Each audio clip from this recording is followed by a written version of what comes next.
and another episode. This is round 3 that we are in this ring, and I'm excited about it. Welcome to One Truth Podcast. I am Jacqueline C. And I'm Coach T. And we are One Truth Podcast, where every story has one truth. And one truth is all you need. And this is our episode 3. In this episode, it is the truth about trusting the process. And because we're looking for me, excited, but I know you're going to say I get excited about each one. And I do, because it is a growing process for myself. That's a good thing. Excited. So let's hop right into today.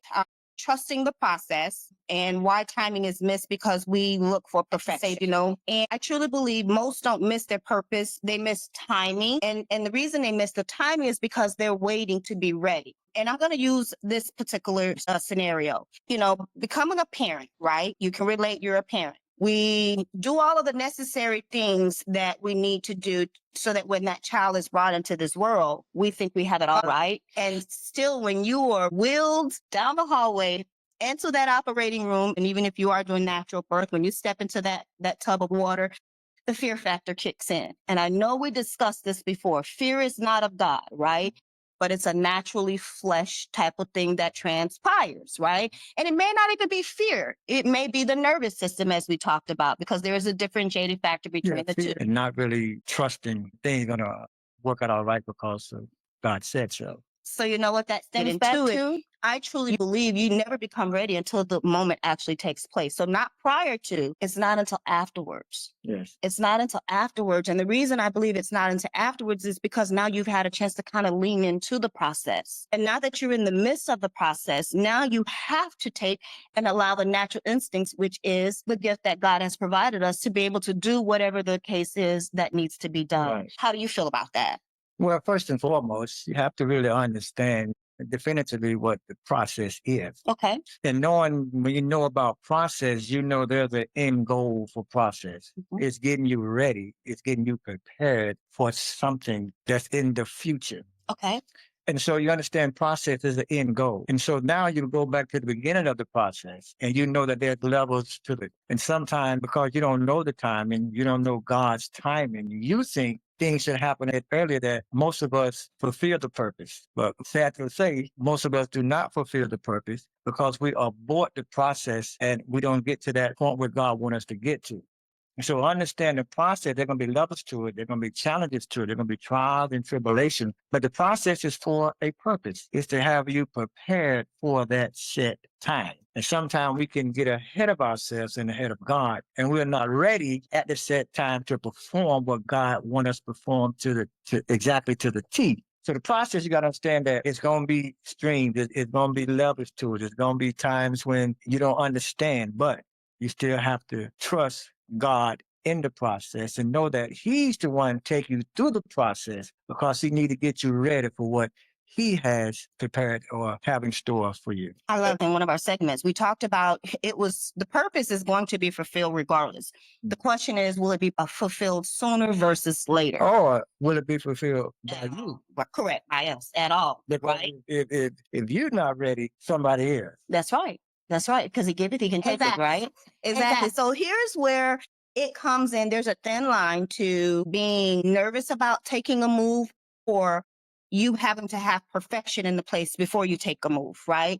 And I've come to the conclusion, and that is perfection is actually a distraction because there's no one that walks this earth that's perfect. So when you're waiting on the perfect time to do something, you cause yourself a distraction. We overthink things instead of moving. It's important. And then we wait for that right moment, if you will, instead of creating that moment, right? You were not nervous about the podcast, but you wanted to make sure we had things in order for us. I wasn't anxious about the timing of it. I knew that as long as we were doing what God has called us to do in that time, and that's what we're talking about process. Yes. On this podcast, we are going through a process of perfecting what we're doing. Right. And me, you, and the audience together, and their feedback, and I'll continue to communicate with one another. We're going through the process because we are perfecting what God has called us to do. That part. And we're not perfect, but He which is perfect is within us. That's true. And He's bringing us toward perfection. Okay, let's put a quarter in the meter and let's stop right there. It doesn't matter to me how long. This is just my secular set of lenses, right? Even in that miss, and that was kind of what I was meaning. And that was, I know we're going to have kinks. Like we just figured out today, there's some extra equipment that we have to take and get, right? We wouldn't have known that until what? We begin our process. Right. And that's kind of where I'm going with it. So in 100% agrees with what you're saying, adding to someone from a secular side of things to let them know you can't wait for the perfect time because there's not going to be a perfect time. You have to create that moment. Right. And that's kind of what we're doing. Yeah, well, you saying perfect in the context what you're saying. It's like it's the completion, it's the complete thing. Okay. It's to maturity and things of that nature. But being perfect is doing it the way God wants you to do it. Okay. That's what I want to hear. Thank you. That's what I want to hear. You got to remember the viewers aren't where you are. And to that, perfect timing, by the way, because the last thing I wanted to say, our problem as flesh is we miss our opportunities because we have a bad habit of competing where we can't compare. Can't do that. Once we learn to stop comparing and competing with others, then that will give us that perfect moment that God is requiring us to be and to walk in, if you will, as you just specified. That's one of the reasons why we miss our ways. So, I was sitting with this and I was like, you know what, let me, I was trying to find 3 things, right? So I said, let me come up with 3 ways perfection makes us miss timing. First one was the time for opportunities don't wait. We have to remember that. My father said this to me before he passed away. Life goes on. With or without me, life goes on. And then I said it to my son just the other day. Everybody has gone to a funeral. Pretty much everyone. Most.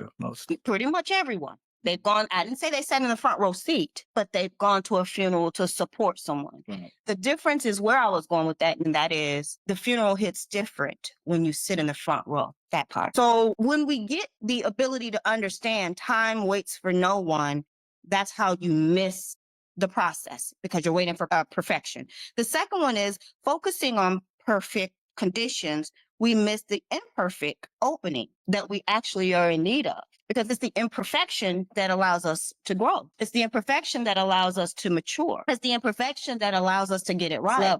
But it took the imperfectness to happen. Well, if you were perfect, you wouldn't need God.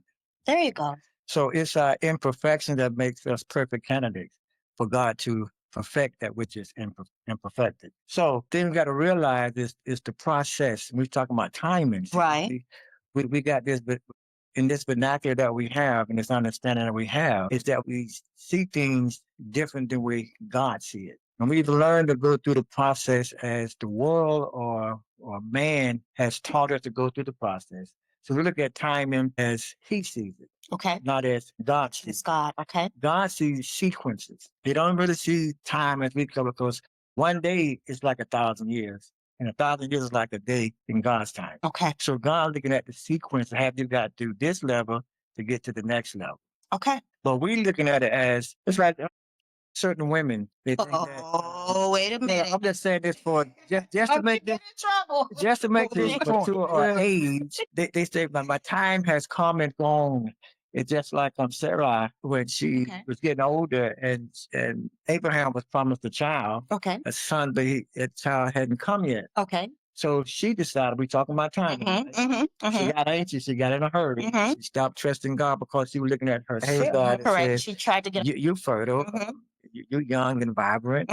Surely you can give my husband a son. And she talked to her husband to go into the maidservant to have a child. Right. But because she was out of God's will at the time, she caused some catastrophes and she caused a war that's going on right now. Okay. So you know what? That said, that lets me know that timing is often subtle, not in the neon signage. Because it wasn't flashing in neon to tell her to just wait, have faith, patience, just hold on. She missed it. So by us not being in that moment where we could see things, it causes us to be blind to the moment that was already promised to us, right? So it goes back to trusting the process versus controlling the outcome. And trusting Let me rewind. Rewind.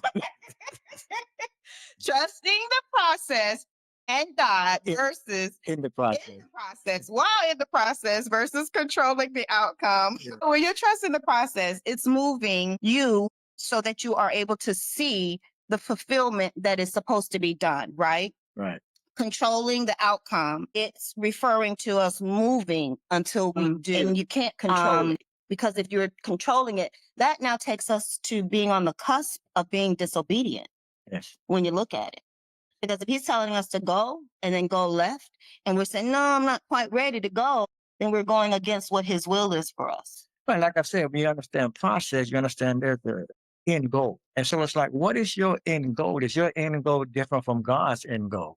So you look at the process differently when you have an end goal that's not God's end goal. But just like if I can chime in and talk about Joseph. Okay. Joseph's end goal was to be second in command. But when you look at the beginning, Joseph's brother sold him off. He ended up at Potiphar's house. That's not a process everybody want to go through. Exactly. But he's headed somewhere where God wanted him to end up. He got sold off.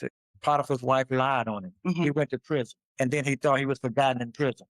Right. So he thought, I've been through all this, and what's the end result? 2 years later, he got a call up to Pharaoh to interpret a dream. Right. By interpreting that dream, he was prepared to be second in command in the palace. But the process he went through to be second in command wasn't a natural process. It wasn't a process that we would go through to get to that level. Exactly. And so he stayed in the process. He was faithful to God, even though he got discouraged. But it just lets us know that God has got an end goal. Right. And sometimes we might not like the process or where the process is going, but God knows more than us. He knows what it's going to take to get us to where he wants us to be. And for us to understand him just a little more in the process, to continue to trust him in the process. So how do we fix it? You have to remember, as you were just speaking about the process, and this is where you become the person who can handle the purpose. So regardless of what you see with your naked eye, you have to trust the process. By you doing that and leaning in, if you will, you now are able to handle the purpose that is placed upon your life, right? That's good. You said you have to trust the process. But you also, more important, have to trust the God who's taking you through the process. That part. Well, we've already established that now, Coach. We got to keep reiterating that. It shapes you. The process shapes you. It prepares you. Mhm. And my favorite part of it all is it builds the character. Let me say that again. It builds the character that's required for the destination. And when we do this, the purpose no longer is delayed. It is developed. And you are ready You're ready. You're ready to fulfill it. for the purpose. You're ready to fulfill it. So, it's imperative that, we understand that there is a myth of things that are in place by the public, by man, by woman, be it for that matter. We're supposed to live our lives by. Respectfully, no one ever feels fully ready, even a college student for that matter. You've gone to school for 12 years of your life. It's not until you're on the highway, or in some cases, you actually pull up to the campus, that nervous system will kick in and you realize, I am about to be on my own for the first time. And so you're really never prepared for it. But by you taking and stepping out on faith and doing the things that you are required to do in that moment, that is what it prepares you to do, that purpose, And so my belief is readiness, again, comes after you start something, not before. I come to tell you, you can be ready if you have prepared properly. Because I know a lot of times I may have gotten a little nervous before some games I played football. I may get a little nervous before a game. But I'm not afraid because I don't know the total outcome. So I don't know how it's going to really fare out. Right. Going into the contest, I know I'm prepared. Okay. I know I'm ready because how I practice, how I study. And so I know that once I get in the game, I have studied. That's when I know I'm ready. But if I haven't studied or prepared, I feel a little uneasy because of my preparation, of my understanding, knowing I have to get ready. And all week in practice, I went through the proper process to get ready for the moment. Okay. But I wasn't grouping everybody. I would always make that correction. I wasn't grouping us. I was just saying, to all fairness, I was just simply saying you can't sit back and wait for the right moment. Because if you do that, then you may find yourself never moving forward and leaning into the process because you're waiting for the perfect timing.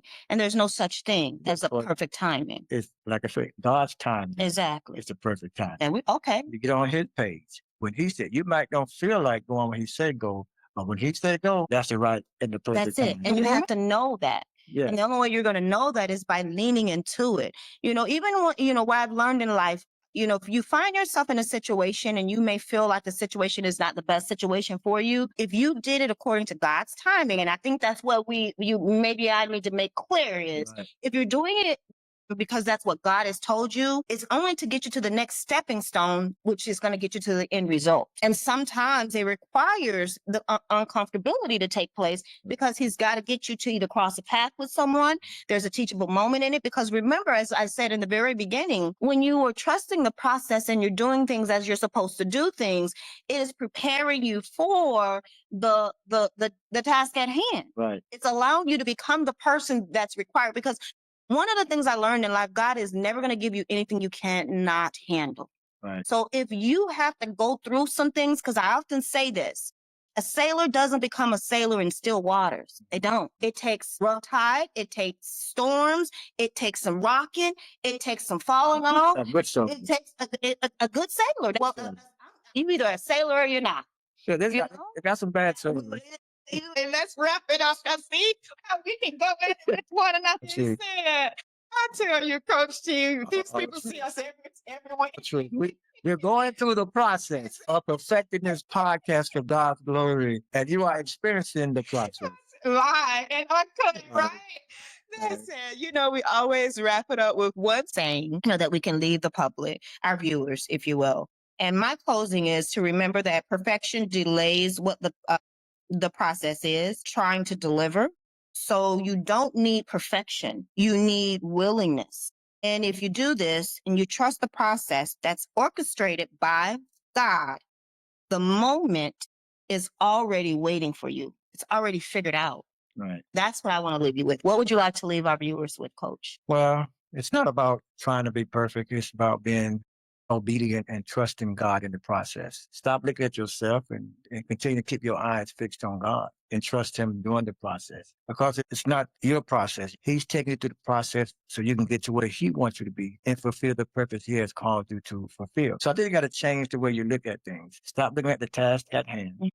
Stop looking at what you're going through and keep on trusting and believing the one that's taking you through, because you got to go through to get to.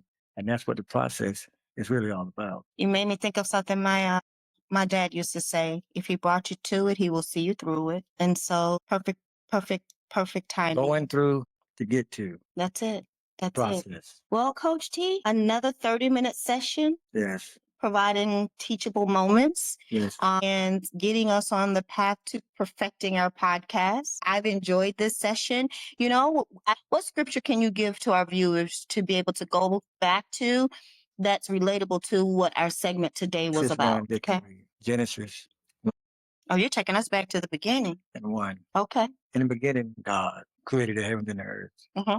In the beginning, everything was void. Mm-hmm. Mm-hmm. And the Spirit of God hovered over the waters. And God began to speak, and then He began to formulate according to His purpose and His plan. Okay. So you got to understand that God started the process. He had a purpose for the process. So when you understand that God is in total control and you're not in control. The only thing you can control is how you obey God in the process. Okay. And know that it's God that started it, and it's God that's going to finish it or complete it, because He is what? Alpha and Omega. And He's faithful and just to complete what He started. Just trust God in the process, because what He starts, He's going to finish. He will finish. And you just be obedient. That's in it. The process. And whether that finishing is you, or if he pulls it and gives it to somebody else, the task has to be completed. So, One Truth Podcast. She's Jacqueline C. And he is Coach T. What else? That's it. No, you're supposed to say no. And we are One Truth Podcast, where every story is one truth. And one truth is definitely. Get it right. Stay tuned.